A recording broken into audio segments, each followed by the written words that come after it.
এমন অনেক জায়গায় আমার নাম করে প্রচুর অন্যায় করা হয়েছে, আমি এর দায় নিতে আর রাজি নই। নাট্য স্বজন থেকে পদত্যাগ করলেন অর্পিতা ঘোষ। তৃণমূল সাংসদের দাবি তার নাম করে হওয়া অন্যায়ের দায় না নিতেই এই পদত্যাগ, যদিও অর্পিতার এই যুক্তি মানতে রাজি নন অনেকেই। স্বীকার করতে হবে যখন দায় না নিতে পারলে, যদি আজকে না দায় নিয়ে আমরা, তাহলে বুঝতে হবে এই যে মিউ করে বলছি তার মধ্যে কোনো ভনিতা থেকে যাচ্ছে।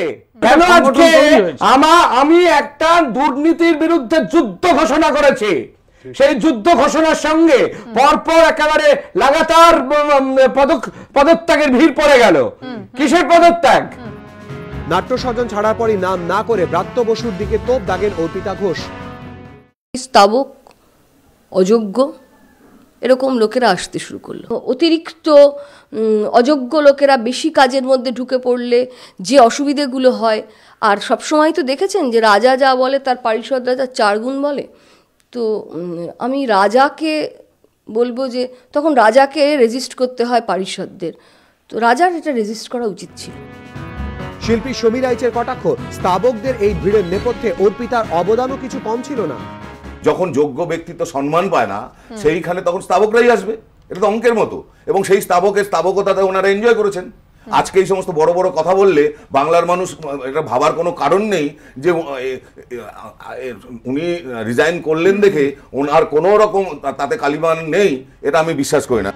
নাট্য স্বজন ছাড়ার কারণ ব্যাখ্যা করতে গিয়ে নাম না করে ব্রাত্য বসুর বিরুদ্ধে ক্ষমতার আস্ফালনের অভিযোগ করেছেন অর্পিতা ঘোষ। যখন বন্ধু থাকে তখন তার হাত ধরে অনেক দূর চলা যায়। যখন বন্ধু ক্ষমতায় থাকে, সে যখন ক্ষমতার দম্ভ দেখায়, সে যখন ক্ষমতার আস্ফালন করে, তখন তাকে আর বন্ধু ভাবা যায় না। যদিও বিদ্বজনেদের একাংশের দাবি সেই দোষে অর্পিতাও কম দোষী নন।